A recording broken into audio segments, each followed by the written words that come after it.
Boa noite. Hoje a gente vai, no nosso encontro, terminar a parte do edital do concurso da Defensoria Pública referente de São Paulo, né, referente ao livro Vigiar e Punir do Foucault. Nós paramos na última aula, no final acabamos a primeira e a segunda parte, né? A primeira parte suplício, a segunda parte punição. Vamos começar agora a terceira parte, disciplina, que é a parte mais importante aqui do livro para os fins do edital. Então, nós terminamos a última aula com a pergunta por que o terceiro modelo, que no caso era o modelo do projeto de instituição carcerária de prisão, prevaleceu sobre o modelo do suplício ou o modelo do projeto dos juristas reformadores do século XVIII.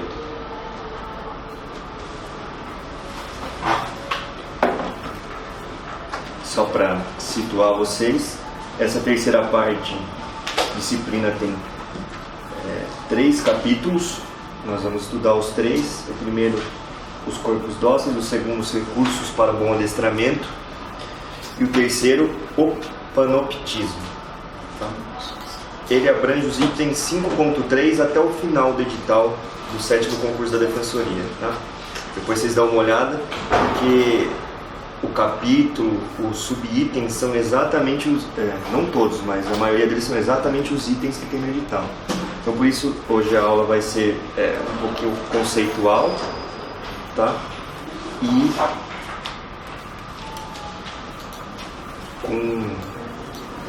focado principalmente nesses itens do edital. Vamos começar aqui no capítulo 1 aqui da terceira parte, os corpos dóceis. Tá? Começando a responder a pergunta formulada no final da segunda parte da obra sobre a prisão como forma generalizada de sanção para todo tipo de crime, Foucault afirma que é resultado do desenvolvimento da disciplina registrado nos séculos 17 e 18. Houve durante a época clássica uma descoberta do corpo como objeto e alvo do poder.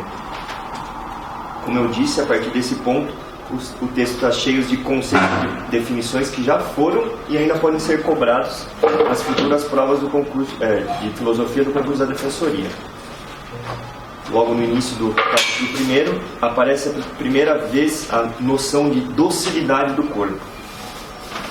É dócil um corpo que pode ser submetido, que pode ser utilizado, que pode ser transformado e aperfeiçoado. A partir dessa noção, nos perguntamos o que seria disciplina.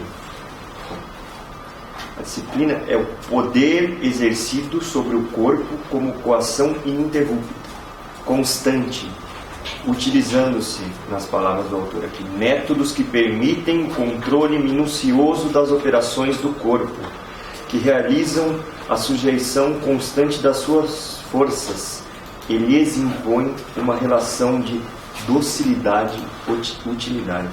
Essa relação docilidade-utilidade é muito cara, é muito importante nessa terceira parte da obra, para a gente definir o que é disciplina.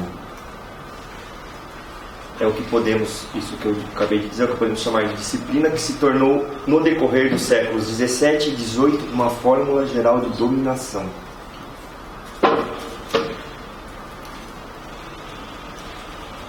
Arrisco dizer aqui que essa dominação, como a gente viu nas aulas de Weber, a dominação seria estatal, né? A dominação do Estado, que tinha o monopólio da força física sobre a população. Aqui não é só o Estado, tá? E a gente vai chegar, não é só o aparelho estatal que se utiliza dessa forma de dominação, que é a disciplina. Nas palavras do autor, o momento histórico das disciplinas é o momento em que nasce uma arte do corpo humano, que visa não unicamente o aumento de suas habilidades, nem tampouco aprofundar sua sujeição, mas a formação de uma relação que no mesmo mecanismo torna tanto mais obediente quanto é mais útil, inversamente. Mais obediente o corpo, mais dócil em termos políticos e mais útil em termos econômicos. A disciplina fabrica corpos submissos, corpos dóceis, pois aumenta suas forças em termos econômicos de utilidade e diminui essas mesmas forças em termos políticos de obediência. A coerção disciplinar estabelece no corpo o elo coercitivo entre uma aptidão aumentada e uma dominação acentuada. Para Foucault, a invenção dessa nova autonomia política não se deu de uma hora para outra, mas originou-se de uma multiplicidade de processos, muitas vezes mínimos, de origens diferentes, de localizações esparsas. Encontramos-nos em funcionamento nos colégios, muito cedo. Mais tarde, nas escolas primárias. Investiram lentamente o espaço hospitalar. Em algumas dezenas de anos, reestruturaram a organização militar. Ou seja, o que ele chama de disciplina não surgiu de um lugar só. Foi se desenvolvendo tanto em instituições públicas como privadas. Vale ressaltar que a disciplina é exercida sempre por meio de técnicas minuciosas, íntimas e com seu investimento político e detalhado do corpo. Constitui uma nova, e essa frase é uma nova microfísica do poder. O que ele chama de nova microfísica do poder, pois isso nas palavras de Foucault, retiradas do texto, pois a disciplina é uma anatomia política do detalhe, é um exame político do detalhe. Em resumo, o autor sustenta que a disciplina criou uma forma de individualidade totalmente nova para os corpos, que lhes permitiu adimplir o dever nas formas das organizações econômicas, políticas e militares que emergiam na Idade Moderna e ainda continuam. Isto é, sobre a disciplina, uma observação minuciosa do detalhe e, ao mesmo tempo, um enfoque político dessas pequenas coisas, para controle e utilização dos homens, sobe através da era clássica, levando consigo todo um conjunto de técnicas, todo um corpo de processos e de saber, de descrições, de receitas e dados. E desses esmiuçamentos, sem dúvida, nasceu o homem do humanismo moderno.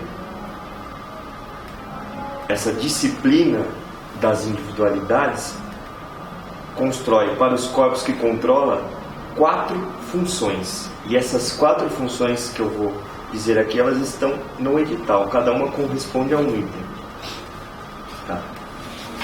Só para fazer uma apanhada, a primeira função é a arte das distribuições, a segunda é o controle da atividade, a terceira é a organização da gênesis e a quarta é a composição das forças. Eu vou explicar agora uma por uma. Seria essa função da disciplina, a primeira função, a arte das distribuições. A disciplina procede, em primeiro lugar, a distribuição dos indivíduos no espaço. Para isso, utiliza técnicas diversas. A arte das distribuições está ligada à distribuição espacial. A disciplina, às vezes, exige a cerca, a especificação de um lugar heterogêneo a todos os outros e fechado em si mesmo, local protegido da monotonia disciplinar. Cada pessoa determinada num espaço único.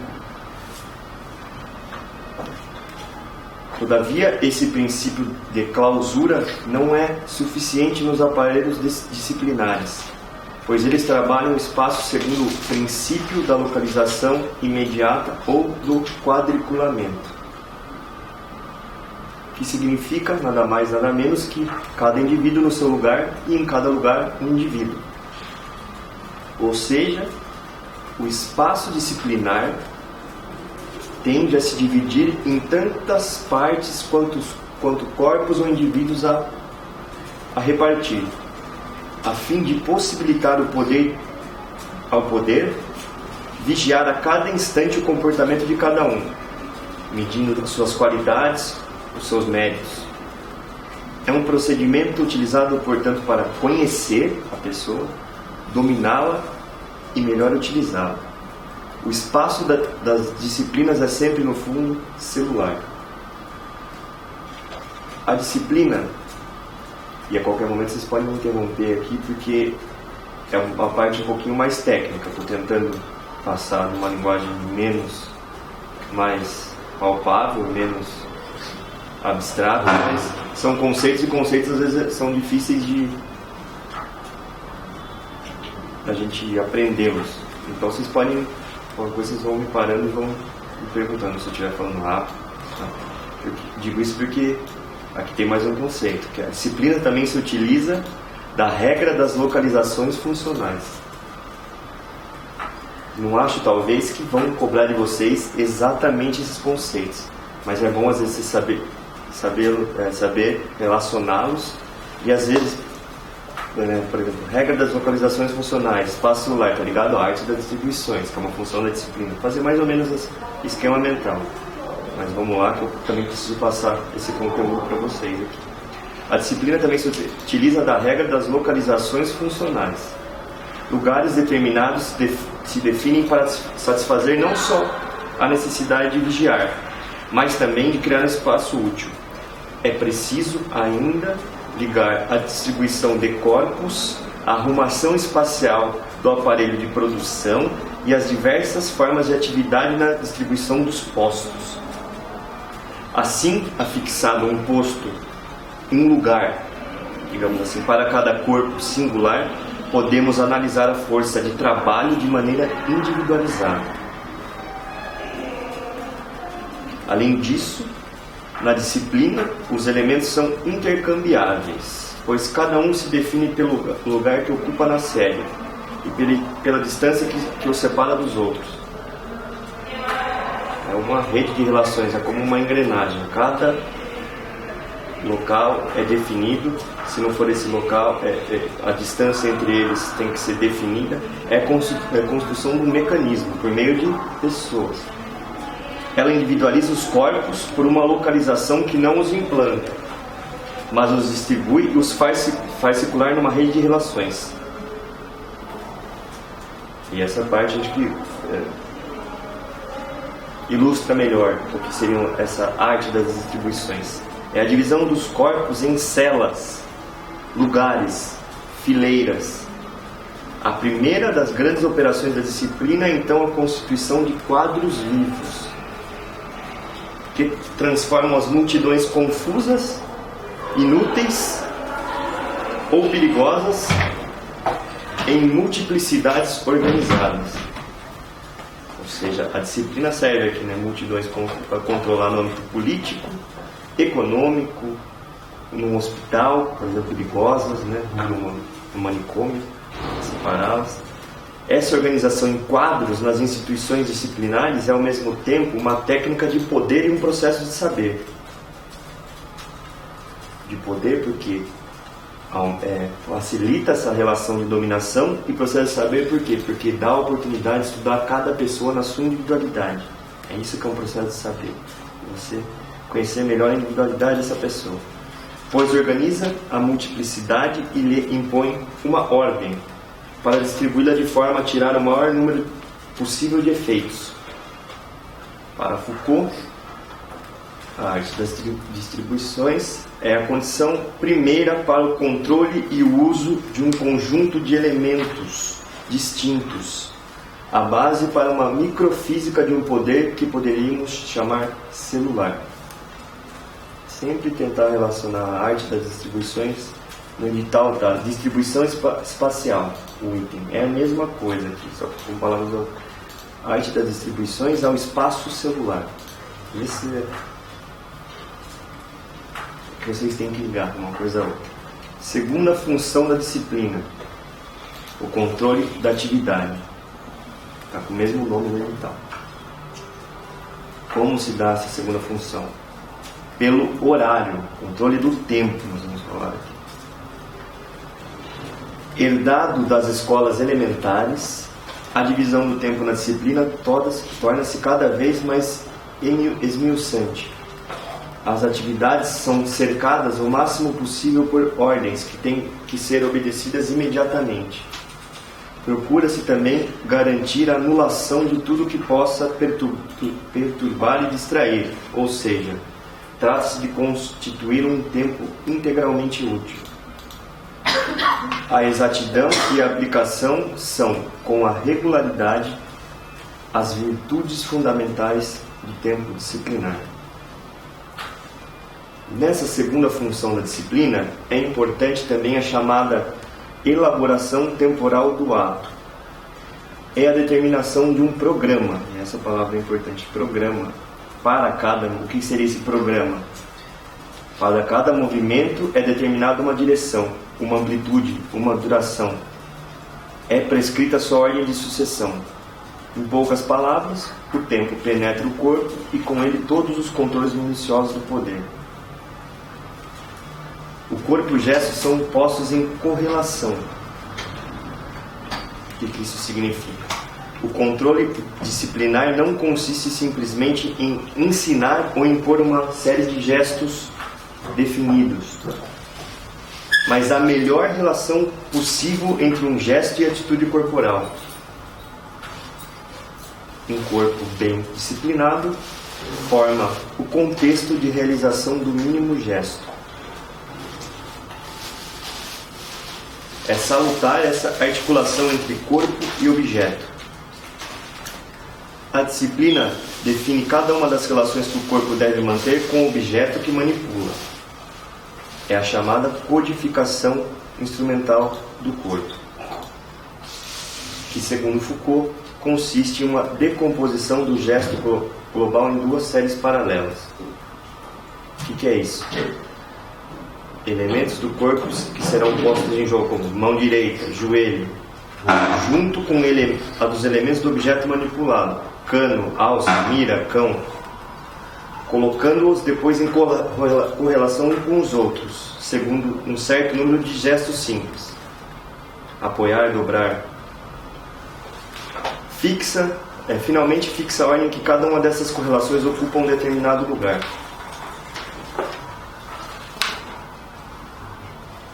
O que a gente quer dizer com isso? Que sobre toda a superfície de contato entre o corpo e o objeto manuseado, há a intervenção desse poder disciplinar, ligando um ao outro. É como se o objeto fosse uma extensão do corpo. Por fim, no âmbito da função disciplinar do controle da atividade, temos a denominada utilização exaustiva. Isto é, importa extrair do tempo sempre mais instantes disponíveis e de cada instante sempre mais forças úteis. O que significa dizer que se deve procurar intensificar o uso do mínimo instante, como se o tempo em seu próprio fracionamento fosse inesgotável. Em suma, é o ponto ideal em que o máximo de rapidez encontra o máximo de eficiência. Ele cita alguns exemplos aqui só para ilustrar, por exemplo, nas escolas do século XVIII, XVII, por exemplo, se o professor, na hora que eles se encontravam, eles eram divididos em filas, e se o professor levantasse o braço, eles teriam que andar e andar como? Primeiro com a perna direita, depois a esquerda. É esse tipo de controle da atividade. É isso que ele quer dizer aqui. E isso é permeado por esse poder disciplinar. Ele controla cada mínima fração do tempo e cada mínimo gesto executado pela pessoa. Por meio dessa técnica de sujeição, um novo objeto vai se compondo e lentamente substituindo o corpo mecânico. O corpo do qual se requer seja dócil até em suas mínimas operações, opõe-se e mostra as condições de funcionamento próprias de um organismo. Eles se integram. Cada movimento de cada pessoa se integra e não é mais daí uma individualidade, só um organismo. É como se fosse uma engrenagem, cada uma engrenagem de uma máquina.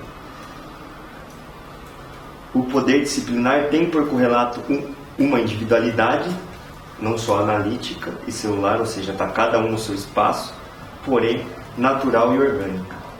Que é esse sentido de criar um organismo e tornar esses gestos treinados cada vez mais natural possível. Como se ao levantar da mão fosse naturalmente o aluno andar com o pé direito, por exemplo. Vamos para a terceira função da disciplina. A organização da Gênesis. No edital está como o controle do tempo, mas é a mesma coisa. As disciplinas que analisam o espaço, que decompõem e recompõem as atividades, devem ser também compreendidas como aparelhos para adicionar e capitalizar o tempo. E isto por 4 processos que a organização militar, e aqui ele se baseia na segunda função, ele pegou muita coisa da escola, da instituição escolar, e agora nessa terceira função, na organização da Gênesis, ele se baseia muito na organização militar. E isso por 4 processos que a organização militar mostra com toda clareza. Primeiro desses processos: dividir a duração do tempo em segmentos. Por exemplo, ensinar sucessivamente a postura, depois a marcha, depois o manejo das armas, depois o tiro, e só passar a uma atividade se a anterior estiver completamente adquirida. Se aprender primeiro a marchar, para depois você poder manejar uma arma, para depois você atirar. Enfim, decompor o tempo em sequências separadas e ajustadas. Segundo desses processos que a organização militar mostra, organizar essas sequências combinando-se segundo uma complexidade crescente. Terceiro, finalizar esses segmentos temporais, fixar-lhes um termo marcado por uma prova que tenha a tríplice função de indicar se o indivíduo atingiu o nível desejado, de garantir que sua aprendizagem esteja em conformidade com a dos outros e de diferenciar as capacidades de cada um. Quarto e último processo, estabelecer séries de séries, prescrever a cada um, conforme sua aptidão, antiguidade e posto, os exercícios que lhe convém. Ao final de cada série, iniciam-se outras, de maneira que cada indivíduo se encontra preso numa série temporal, que define especificamente seu nível ou sua categoria. Isto é, a colocação em séries de atividades sucessivas permite todo o investimento da duração pelo poder, possibilitando um controle detalhado na intervenção pontual, de diferenciação, de correção, de castigo, de eliminação a cada momento do tempo. Possibilidade essa de caracterizar, separar e utilizar os indivíduos de acordo com o nível que tem nas séries que percorrem. Segundo Foucault, o poder se articula diretamente sobre o tempo, realiza o controle dele e garante a sua melhor utilização. Nesse aparelho de controle temporal, o exercício é a técnica, exercício militar, é a técnica pela qual se impõe aos corpos tarefa ao mesmo tempo repetitivas e diferentes, mas sempre graduadas. O exercício transformado em elementos de uma tecnologia política do corpo e da duração, não culmina no mundo além, mas tende para uma sujeição que nunca terminou de se completar. Vamos para a última, quarta função da disciplina, que também corresponde a um item do edital. A composição das séries é o item do edital, a quarta função é a composição das forças. Surge uma exigência nova a que a disciplina tem que atender: construir uma espécie de máquina cujo efeito será levado ao máximo pela articulação combinada das peças elementares de que ela se compõe. Ou seja, a disciplina não é mais simplesmente uma arte de repartir corpos, de extrair e acumular o tempo deles, mas de compor forças para obter um aparelho eficiente. Cada corpo singular torna-se um elemento que se pode colocar, mover, articular com os outros, o lugar que ele ocupa, a regularidade, a sua ordem, segundo as quais operam seus deslocamentos, é mais relevante que sua força ou coragem. Inserção do corpo segmento no conjunto com o qual se articula. Como eu disse, a construção de uma máquina por meio de corpos, não uma máquina no sentido, de uma máquina do motor a vapor, por exemplo, mas no sentido semelhante a essa mesma imagem de que cada corpo constitui uma engrenagem desse motor como peça dessa máquina multissegmentar. A disciplina deve formar um tempo composto. Mas o que quer dizer um tempo composto?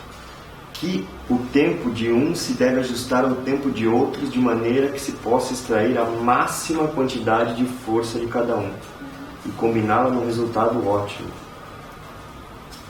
Essa combinação cuidadosamente medida das forças exige um sistema preciso de comando. A ordem não tem que ser explicada em razão da sua clareza. Não precisa entender a ordem, o que significa a ordem, precisa saber obedecer a ordem. É necessário o suficiente que provoque o comportamento desejado.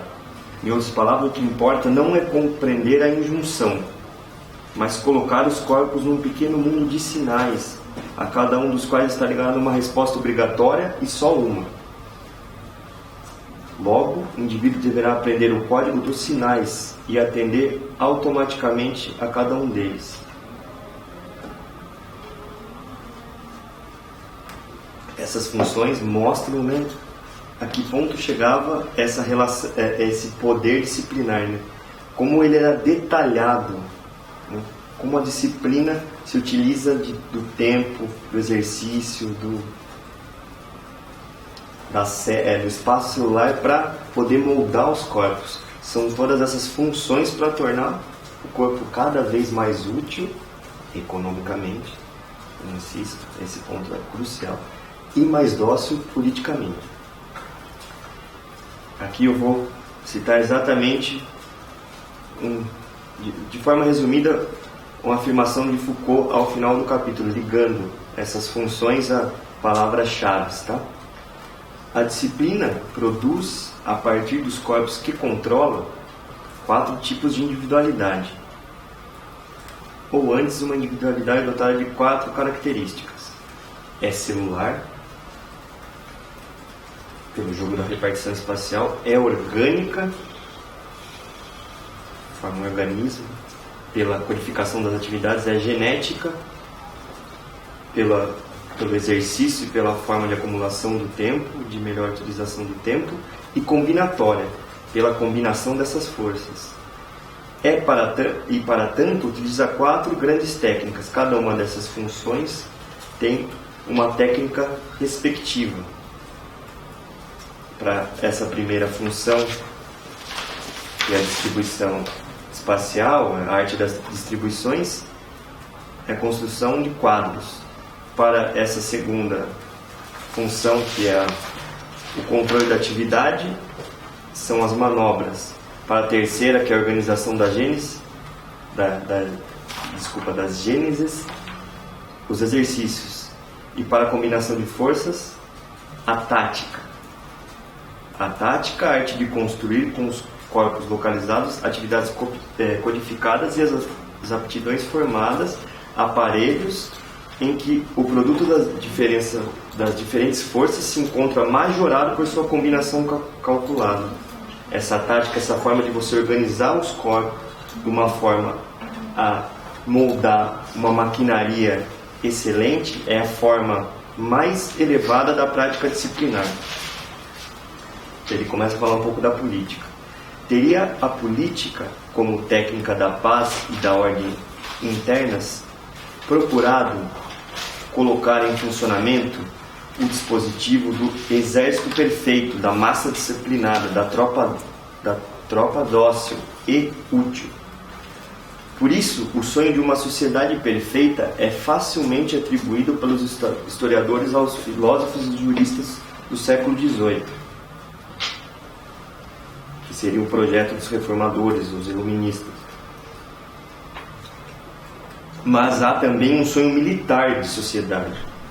Tal era não ao estado de natureza, mas às engrenagens cuidadosamente subordinadas de uma máquina, não ao contrato primitivo, mas às coerções permanentes, não aos direitos fundamentais, mas aos treinamentos indefinidamente progressivos, não à vontade geral, mas à docilidade automática. Ou seja, ao passo que os juristas reformistas do século XVIII procuravam no pacto social um modelo primitivo para a construção ou reconstrução do corpo social, os militares e os técnicos da disciplina elaboravam processos para a coerção individual e coletiva dos corpos. Aqui eu acabo o primeiro capítulo dessa terceira parte e passo para o segundo capítulo, cujo título é Os Recursos para o Bom Adestramento.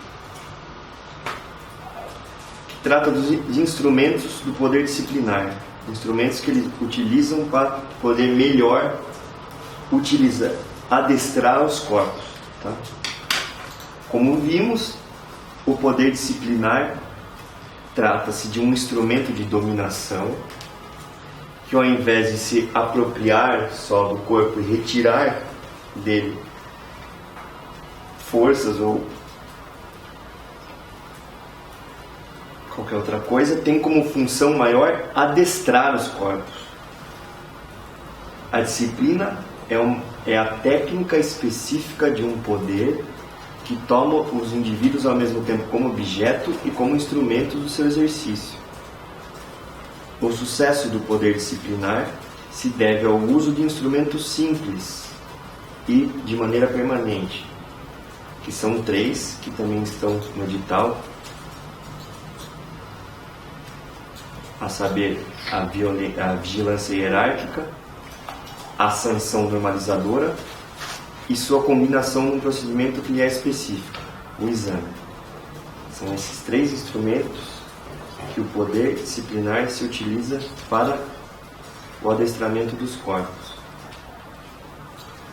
O primeiro instrumento de poder é a vigilância hierárquica, que tem o mesmo nome no item do edital.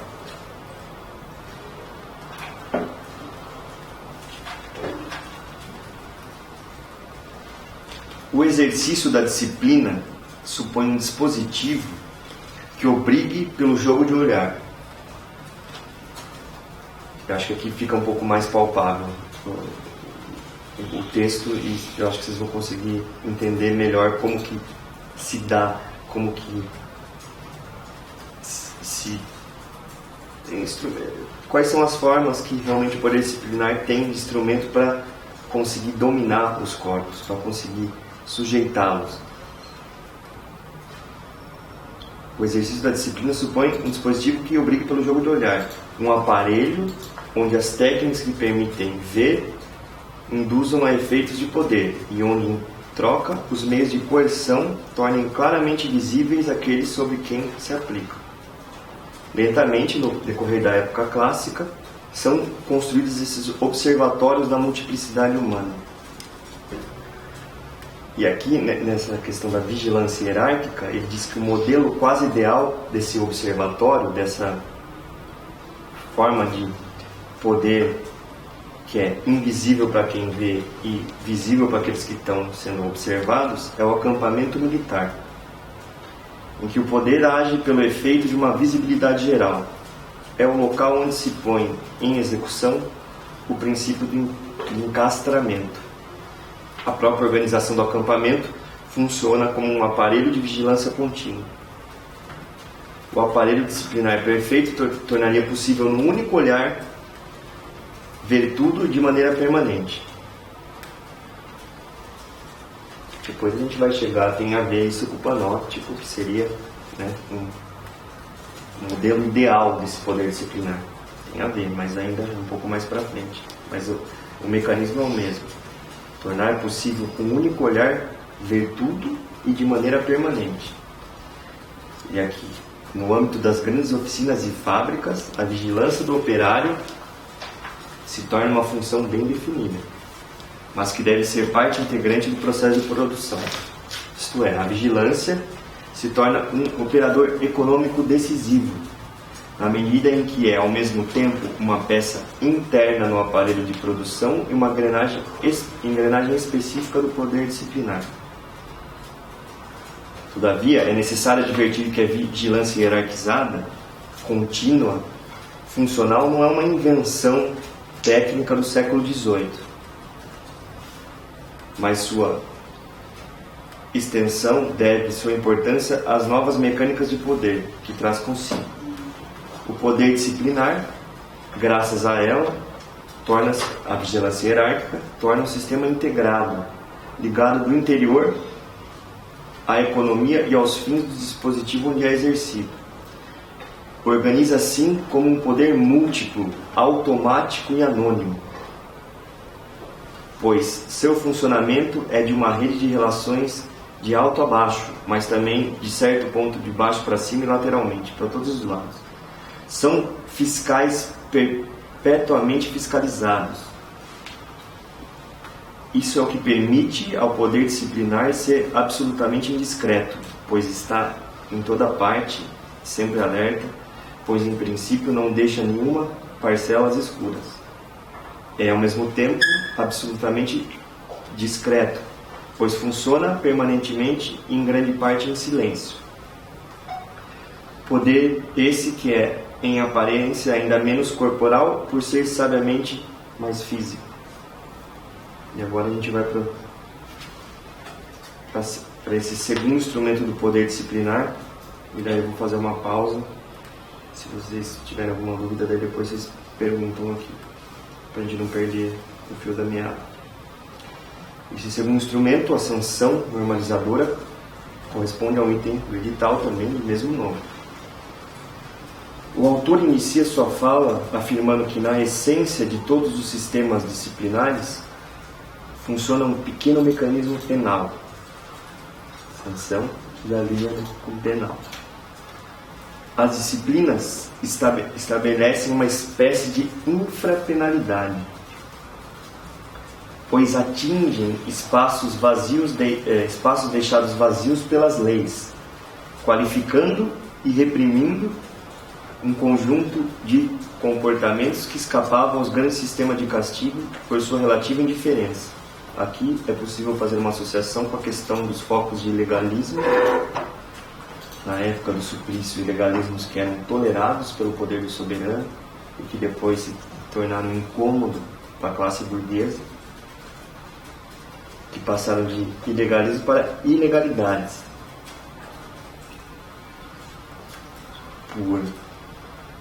E não é que houve uma mudança, né? Só retomando esse ponto, uma mudança na legislação. A legislação era a mesma, só acabava sendo cumprida. É mais ou menos o que ele quer falar aqui, só que aqui ele vai um pouco mais fundo ainda. E diz que a disciplina, ela não tem o poder, a sanção normalizadora, ela não é uma sanção da lei, mas é aquilo que está abaixo da lei, ou seja, o que regulamenta uma lei, um decreto, um regulamento, e esse vai ser o instrumento que a sanção normalizadora se utiliza para estabelecer essas infrapenalidades. E tudo isso para dizer como é sutil, como o poder disciplinar, ele não fica escancarado, ele não é uma relação de dominação que justamente tem como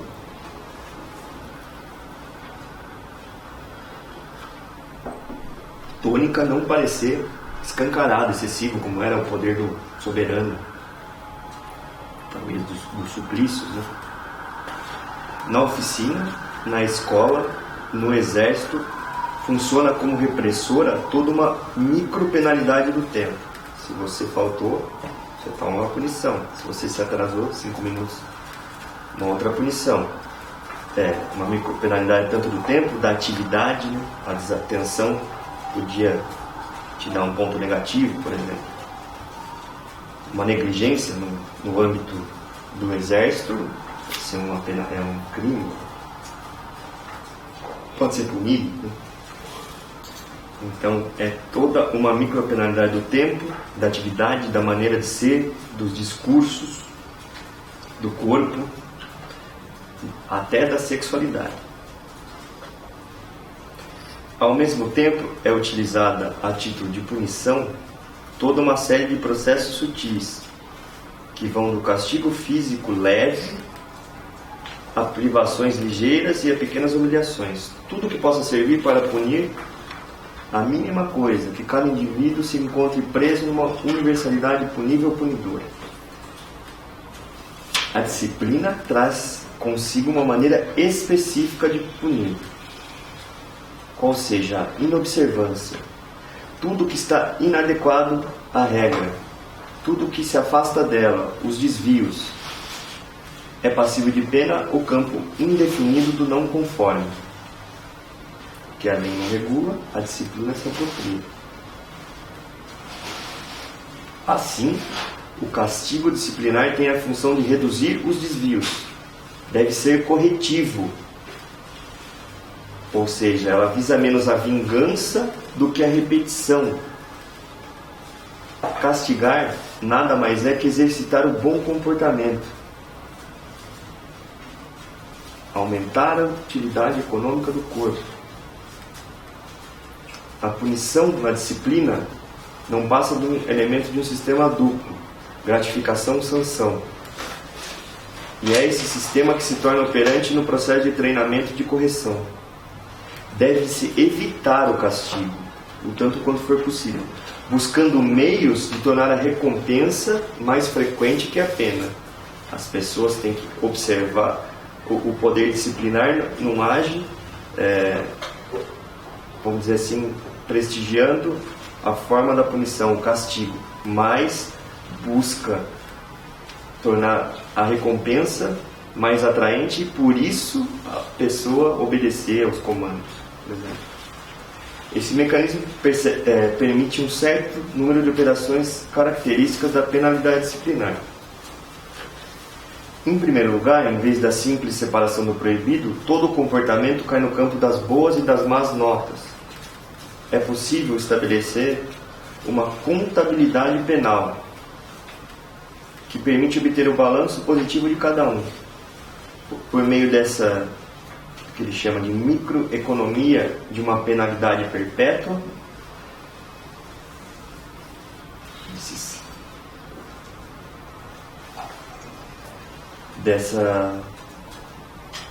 dessas sanções que buscam recompensar mais do que castigar, você permite também esse tipo de individualização, uma diferenciação dos próprios indivíduos. Então, esse mecanismo disciplinar, a sanção normalizadora, permite hierarquizá-los entre bons ou maus alunos, bons ou maus soldados, tá?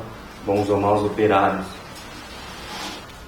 Por conseguinte, essa divisão segundo classificações ou em graus tem um duplo papel: marcar desvios, hierarquizar as qualidades, as competências e aptidões, mas também castigar e recompensar. Logo, o próprio sistema de classificação funciona como recompensa ou punição. Em resumo, a arte de punir no regime do poder disciplinar põe em funcionamento 5 operações distintas. A primeira dessas operações é relacionar os atos, os desempenhos, a um conjunto, que é ao mesmo tempo campo de comparação, espaço de diferenciação e princípio de uma regra civil. A segunda dessas operações é diferenciar o indivíduo em relação aos outros.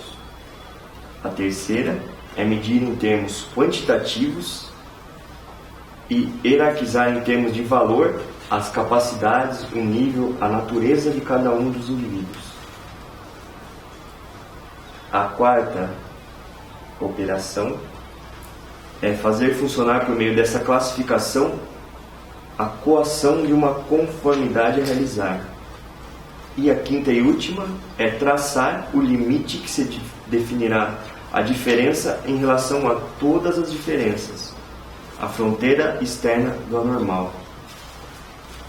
É idealizar uma pessoa, tomar ela como uma referência, uma individualidade, vamos dizer assim, tomar ela como referência, e tudo que não for essa referência ideal seria o anormal.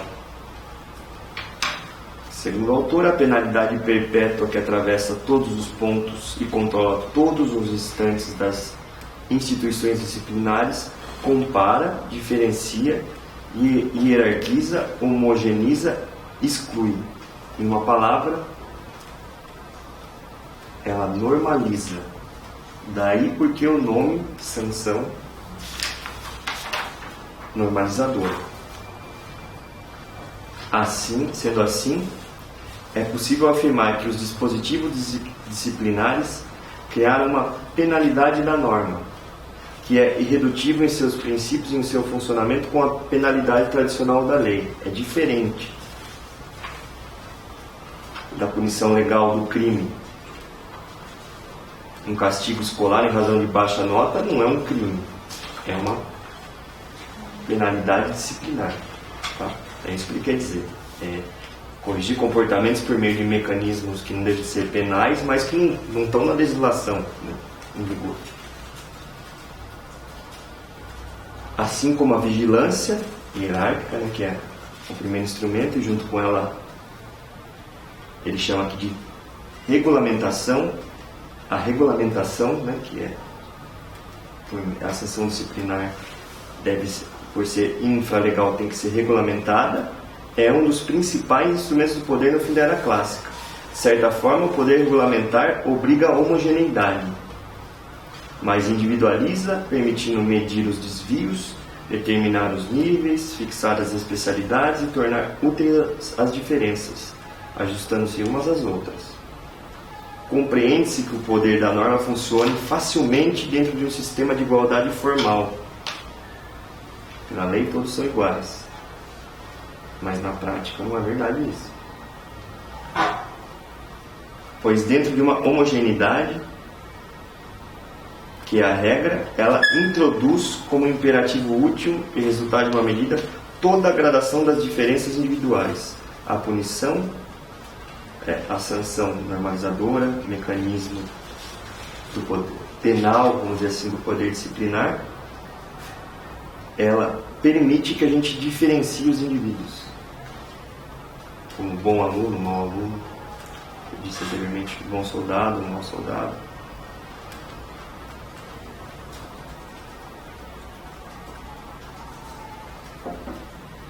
O aprovado, reprovado. O apto a um concurso, o que não está, não deixa de ser.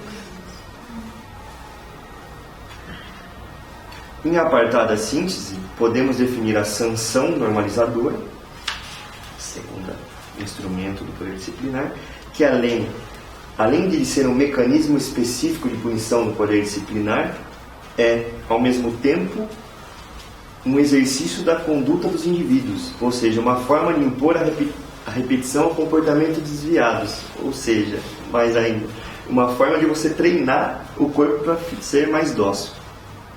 É um mecanismo penal, sim, que ao mesmo tempo você consegue utilizá-lo para treinar a pessoa, para corrigi-la. Esse conceito que eu acabei de passar, esse último, já foi tema de pergunta objetiva na prova do 5º concurso. Sanção normalizadora é uma espécie de mecanismo penal de punição específico, de punição do poder disciplinar, ao mesmo tempo exercício da conduta dos indivíduos. Exatamente isso está na prova. Agora eu vou fazer uma pausa para a gente passar para o terceiro instrumento do poder disciplinar, que é o exame. É o mais importante, e após vamos estudar o panóptico, tá bom? Vocês têm alguma pergunta? Essa aula foi mais difícil um pouco, né? Assim, tá mais... Mas acho que o final vai ser um pouco mais